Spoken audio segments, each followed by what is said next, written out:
believe. Here we are. Thank you.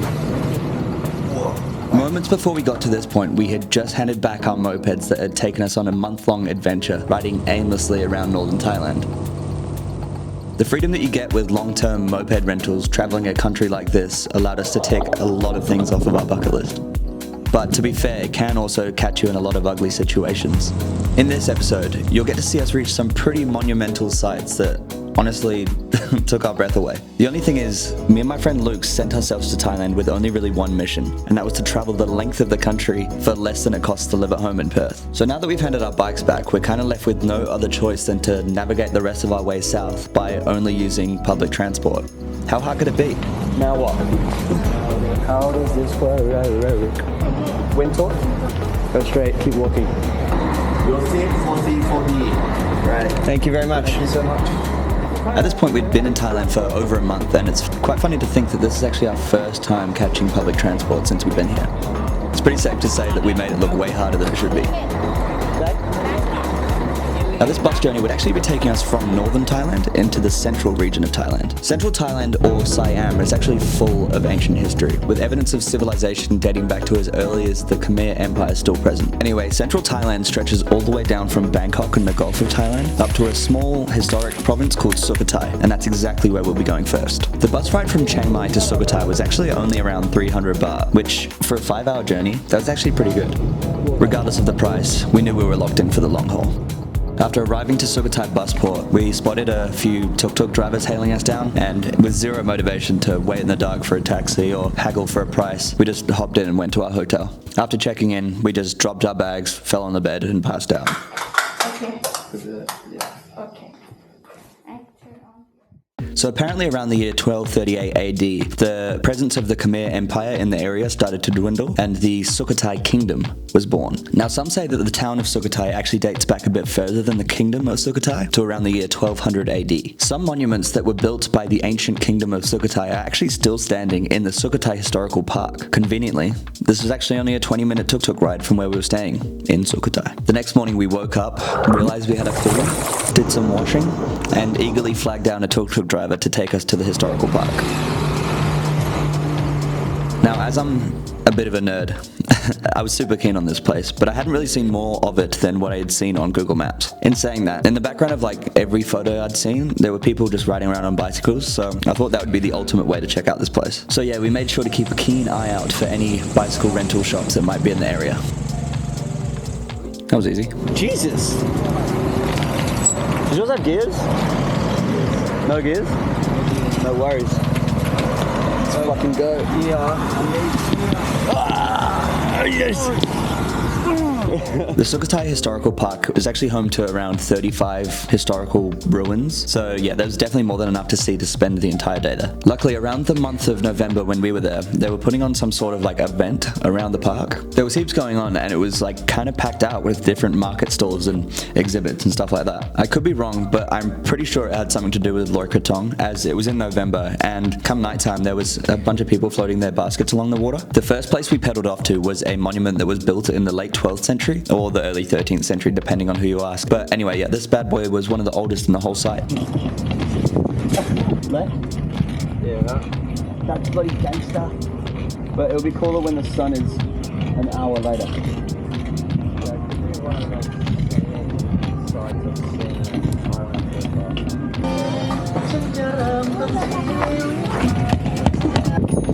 Why are you doing in my swamp there?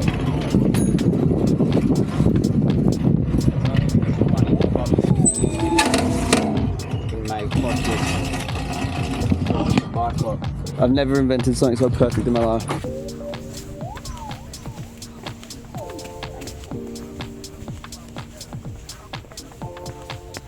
I hope I don't get cursed. Holy fuck!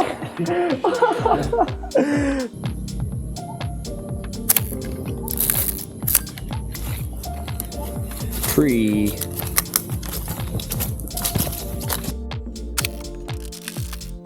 We next ventured over to Wat Mahathat, which is the big one. You know, it's the most important and impressive on the whole site, and apparently it represents the entire universe.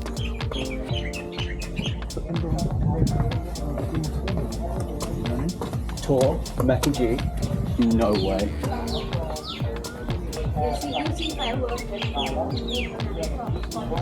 Did you hear that?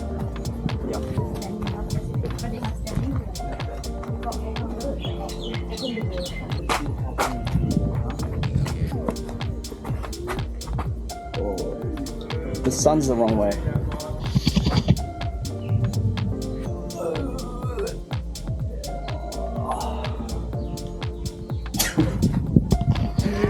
What are those?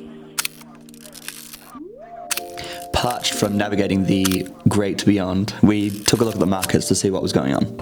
I know we've driven past this before, but it has to be one of the coolest things in the world. Do we just keep going until we find some water? Found it.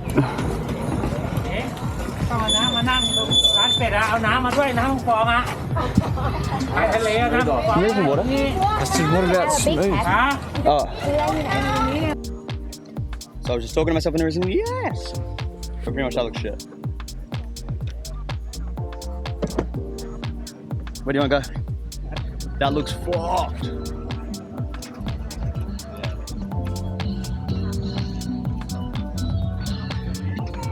We next stumbled across Wat Sa Sea and just chilled there for a little bit as we waited for the sun to get lower. I had a cool idea to take some photos of Wat Mahanakhon from the island that was in the middle of the grounds, but it didn't end up being that good. Oh well, we did make some friends in the end. It is so serene. Look at the water. That shit beautiful.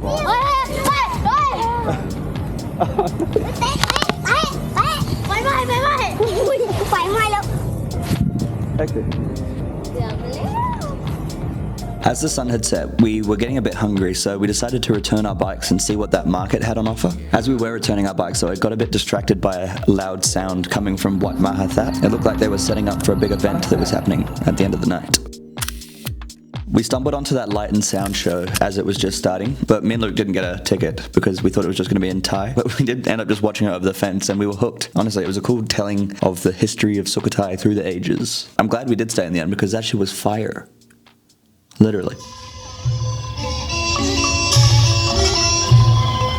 That's not good. Do we have fire extinguishers? I promised Luke that we would only stay till the fireworks happened because then we could beat the traffic. I wish I could say that the fireworks were the highlight of the night, but honestly, as soon as we left the grounds, finally, we were taken home in what I could only describe as a fruk-fruk. The fruk-fruk angle.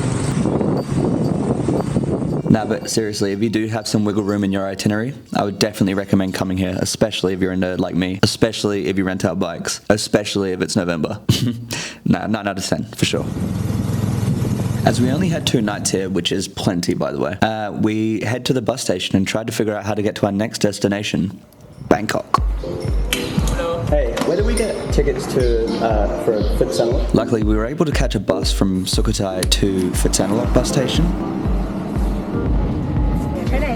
From the bus station, we caught a taxi to the train station.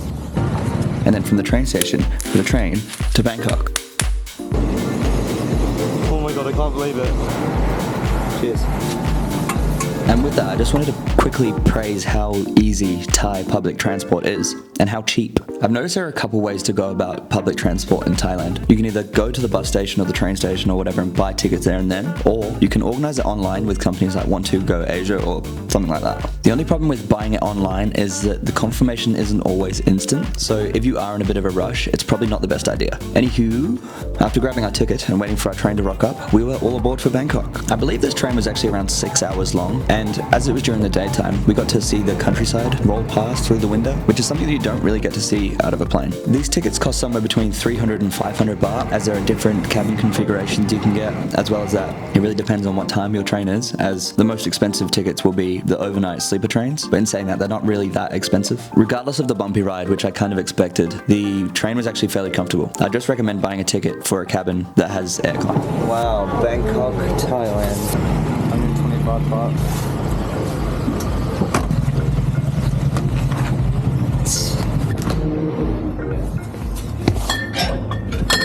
This way? Thank you. So, 4th floor. Here we go, Mike. Room tour.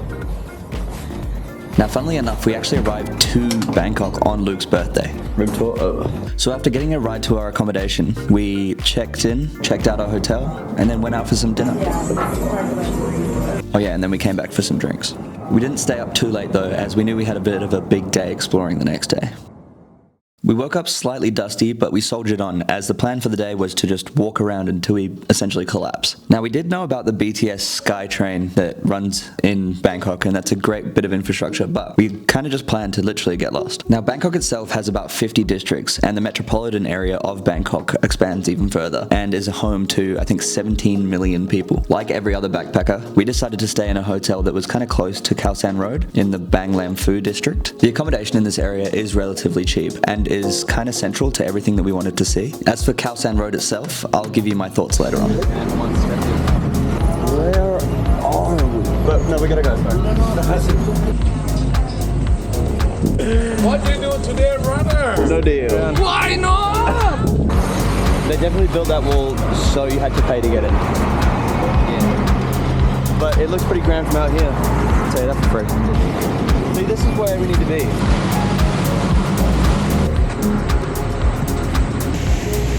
Look at him go.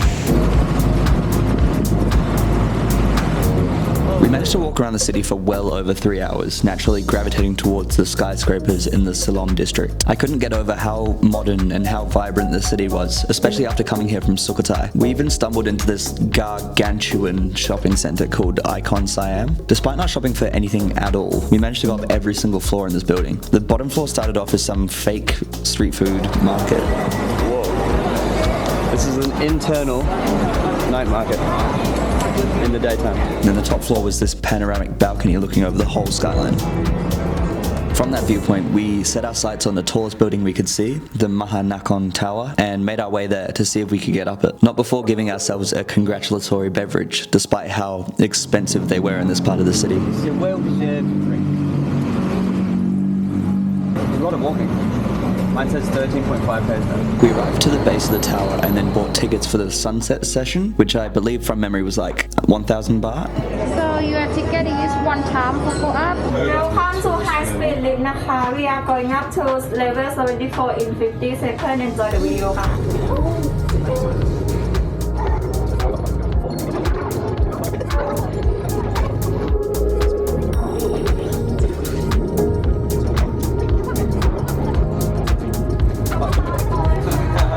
Okay, let's go.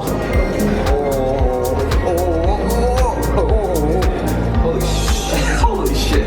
This is a large city.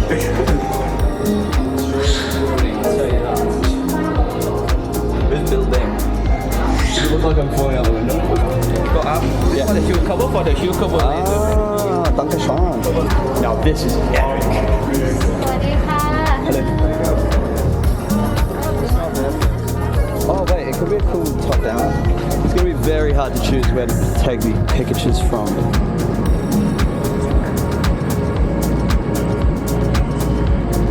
Yeah, I'm a daredevil. How much is a can of Chang? 189. 189 for one. Yeah. Bottle of vodka? No, don't. Ah, thank you. That's a big, it's a salty ring. Despite the pricey ticket and the expensive as Perth price drinks, the music was cool and the views were literally insane.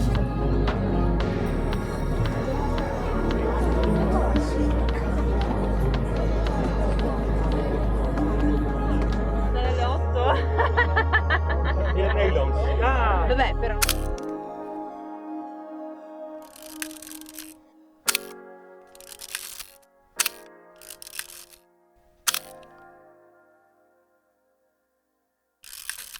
If you ever end up coming to Bangkok, honestly, I might have to say this should be at the top of your bucket list. It was 10 out of 10.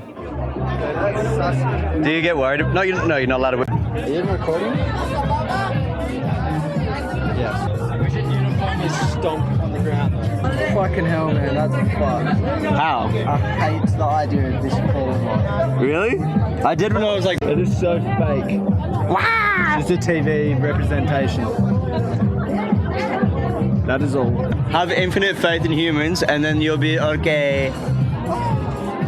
Now, we did actually end up getting quite silly at the top of this tower, so I'll leave it there. We didn't really get up to much the next day as we needed time to recover. But as it was Luke's birthday weekend, again, we forced ourselves out to Khaosan Road for the night to see if we could meet up with some new people. Now, I didn't really film anything on Khaosan Road for obvious reasons.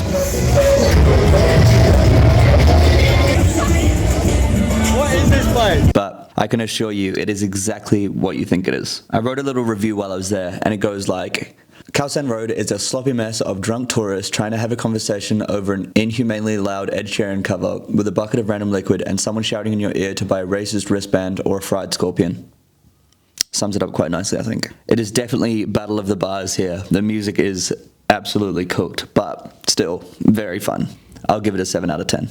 I'll send them to the boat first, and then your boat will be next one. Okay. It's a private boat, okay? Okay, great, thanks. Crusty as anything the next morning, or should I say afternoon. We messaged a guy that we met out the night before called Sam to see if he wanted to join us on a canal cruise. Unfortunately, the weather wasn't spectacular, but we did manage to score ourselves a bit of a private tour. You guys can relax over there, feed the fish, you can buy some drink, you can see some art, about 20 minutes. And after that, finish at this big duck. You guys can walk wandering around. We can observe over there. About, we can finish about like 3:10, about 1 hour cruise. Yeah. We got water on the boat. Perfect. Please say hi to the boat driver. Hello, boat driver. Okay.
Jeepers creepers. I am not on it again. Jeez.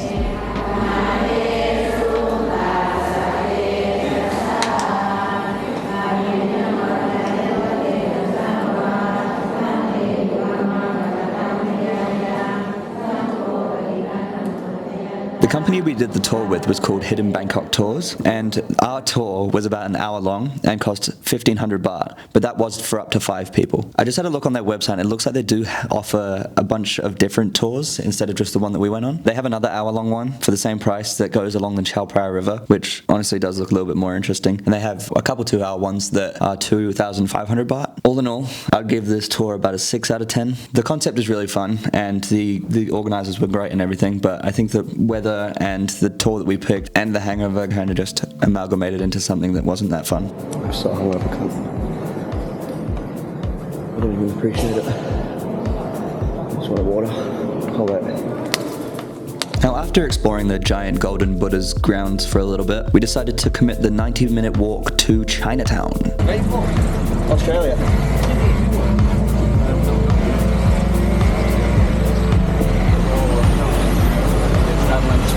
That might not cover you. I don't want to try the sausage.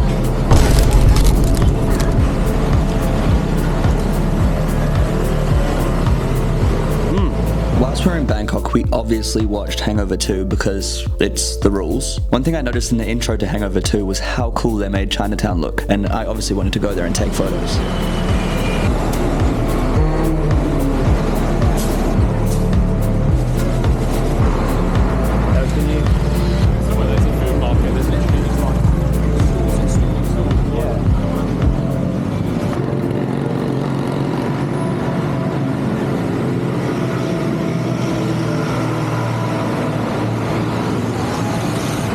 Solo travel would be good. I don't feel bad for taking the weight off me.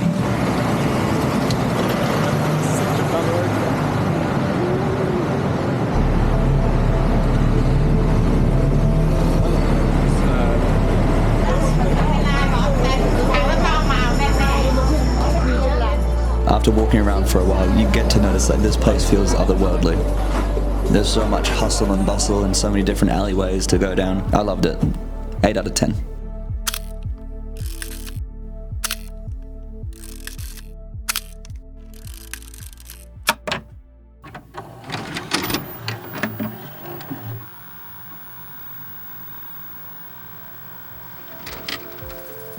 The next morning it was time to check out and head to the train station as we were off to another ancient city, Ayutthaya. I found it kind of bittersweet leaving Bangkok as I really started to enjoy being back in the mayhem of it all. I'd like to think of Bangkok as a kind of microcosm of the entirety of Thailand with like the history and the modernity all mashed up into one. I think it's a definite must visit place for everyone in their lifetime. 9 out of 10. Anyway, after getting to the train station we copped our tickets and I was shocked at how cheap they were. 30 for 2? Did you hear that? Literally 30 baht for 2 people on the train. That's $1.20 Australian. 15 baht each. That's 50 cents for a 2-hour train. We quickly started to realize why train tickets were so cheap. Well, they're not open. Yes, they all say no free, so... Yeah, they do. They're not connected to the engine, that's why we kind of wondered. Yeah.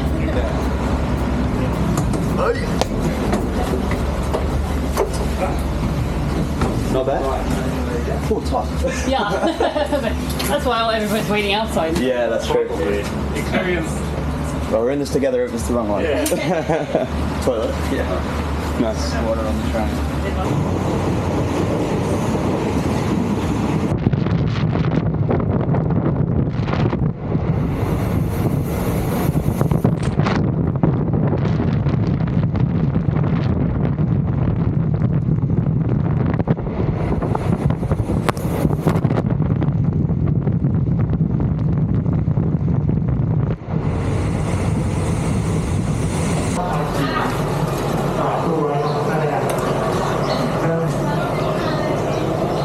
Man, that entire time I was listening to Shia LaBeouf. You might have noticed in the previous clips that Luke was actually wearing a mask, as I think he was starting to feel a bit run down after Bangkok. Thank you very much. Thank you. Room, bathroom. Smells like deuce. It wasn't until after we checked into our place in Ayutthaya and he saw a bed that he really started to come down with something. I think it was called pussylitis. Fortunately for me, I felt great, but I just decided to keep my distance as much as possible. Now, I was sitting, waiting, wishing out the front of our room for majority of the day, just hoping that a little bit of rest would get him better, as I had seen that our hotel offered a river cruise around Ayutthaya, visiting majority of the major monuments. Unfortunately, he still felt like shit. The next morning was unfortunately the same story, so I decided to sign up for the boat tour myself and ride this one out solo.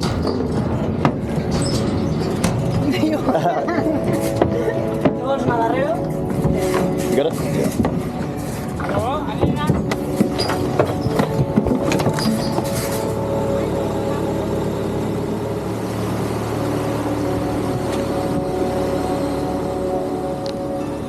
The city of Ayutthaya and the kingdom of Ayutthaya were actually formed at the same time, in the year 1351. Some sources actually say that there is evidence of settlement here from around the year 850 AD, from the time of the Khmer Empire. Funnily enough, the kingdom of Ayutthaya invaded and annexed Sukhothai in the year 1438, causing its demise, so it really does feel like we are seeing Sukhothai's successor. It's also cool to notice that the geography of Ayutthaya's historical park is different to Sukhothai's, as Ayutthaya is essentially an island formed by rivers, hence the river cruise. Our first stop was this big golden Buddha, which was built in 1324, which makes it older than the kingdom itself.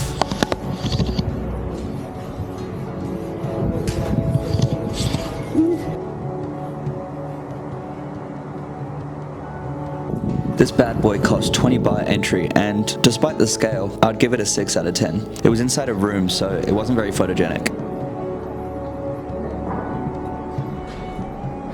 Next up was this tall white temple that was built in 1353.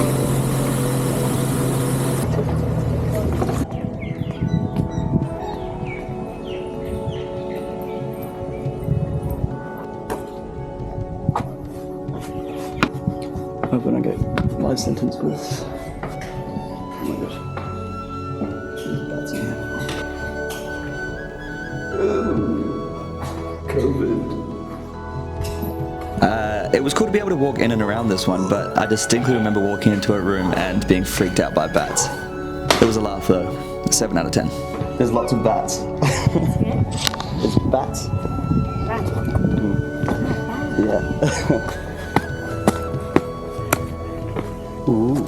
There's stairs there, but I do feel. Is this okay?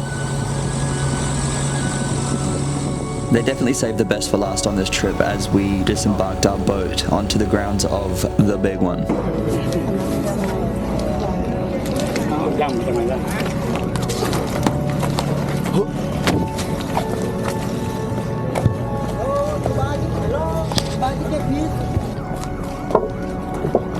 Now there is definitely a entry fee to be paid here, but as soon as I got off the boat, I naively booked it to the other side and started to take photos. This puppy was actually built by a king in the year 1630 in honor of his mother, and it was huge. The middle bit was actually like 30 meters tall. Mum, don't get any ideas. One thing I know is that someone's came in and lopped all these guys' heads off. Ain't that a bit of history? This one was definitely a 9 out of 10.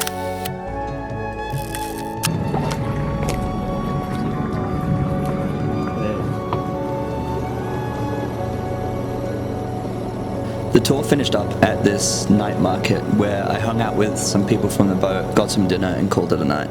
All in all, I'd give this boat tour a 8 out of 10. It was so much better without Luke. The next afternoon, Luke was feeling a bit better. So instead of leaving as we were meant to, we ended up just extending our stay, renting out some bikes and exploring the innermost temples of the island. Okay, let's go.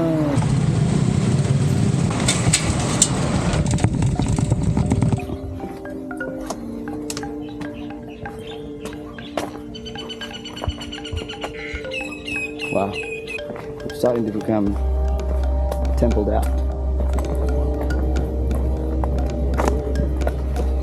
Yeah.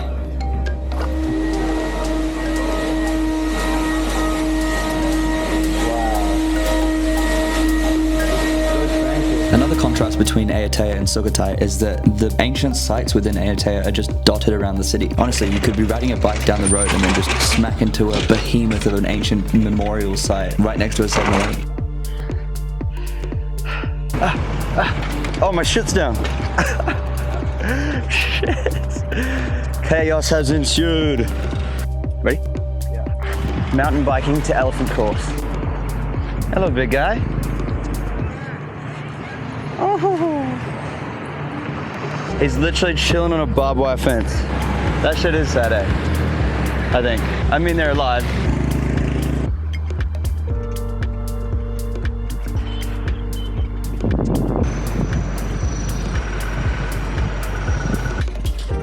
Hello. I saw this shit while I was driving past it yesterday. It looks really cool.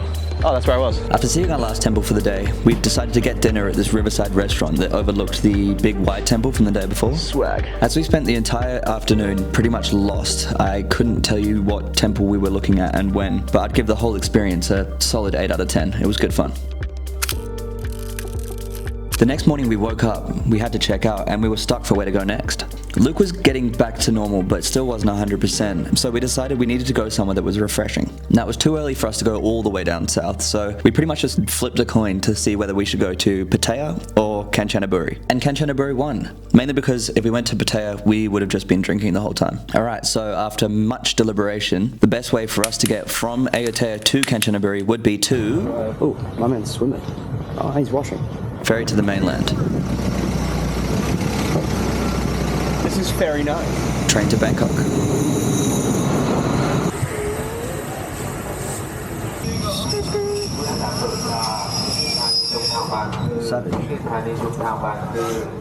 Catch a taxi from Bangkok Central train station to the other side of the train station to the small bus terminal. Fresh seats. By the way, I'm pretty sure you can legit just walk there, but I had no idea how to. And I'm pretty sure the taxi was legit half an hour. Anyway, from the small bus terminal, catch a bus to Kanchanaburi bus station. Then we caught a songtail to our hotel. By the way, that songtail driver literally took us to the end of Kanchanaburi just because he didn't want to admit that he didn't know where our hotel was. Be careful of that. Now, Kanchanaburi is famous for two things: the bridge over the River Kwai and the Erewan Falls. There's probably more, but I'm not sure. Now, as we only had one full day here, we could only really choose one thing to do. Whilst acknowledging the rich, awful history of what happened during the construction of the bridge over the River Kwai, where during World War II, the Axis powers cost countless prisoners of war and Asian slave labourers' lives building a railway from Thailand to Burma. Despite these atrocities, we were in desperate need of a swim. As you may have seen in the previous videos, we've searched the entire country so far in search of a waterfall for us to be able to swim in, but this time, I think we've got it. We woke up bright and early and made our way to the Kanchanaburi bus station. 60 baht for each. This is where we bought a 60 baht ticket for the Erewan National Park shuttle service. Let me go this one. Wheels on the bus, big round. This funky looking bus took about an hour and a half to get us to the base of the falls. From there, you trek all the way up through 7 major tiers of waterfalls until you reach the banger. I'm a bloody bus wanker.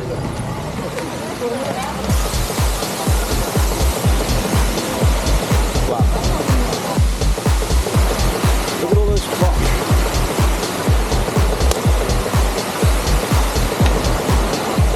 I wonder if it says don't go down there.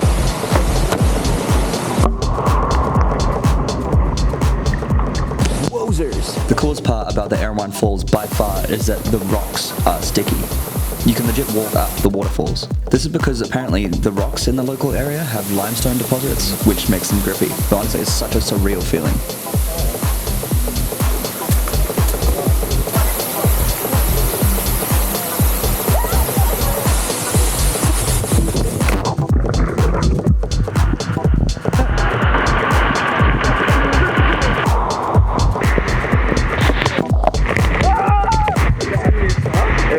And a crocodile. I thought it would be deeper, to be fair. Can't lie. This is fucking terrifying. Man, it's been legit 7 weeks since we've been here and there's no swimming. After spending literally all day here, we rushed back to the base of the waterfall to make sure we got to the 4:30 bus on time, which was the last one. These waterfalls are 100% a 10 out of 10. They are so refreshing, so fun, like so close to Bangkok. Honestly, it's a no-brainer, straight up. I could be close to even saying that that was the most fun I'd had on this trip so far.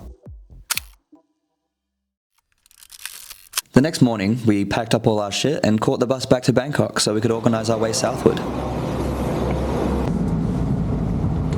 But you'll see that in the next video. In the end, Thailand is actually super easy to traverse while using public transport. Now, does it satisfy the freedom that you get by having your own bikes? No. Okay, but is it affordable? Yeah. Is it more comfortable? Yeah. Am I glad I sacrificed a bit of freedom so I could manage to get to these insane places in random parts across the country? No fucking shit. Nah, really though, thank you so much for sticking around to the end of the video if you have made it this far. Like I've said, I love making these videos and I'm so glad I've got over that initial hurdle of starting because now I don't think I can stop. I'd really appreciate it if you did give it a like, and I honestly would love to hear what you have to say in the comments. Also, if you've enjoyed this video, then I would recommend subscribing because in the next video, shit really does hit the fan.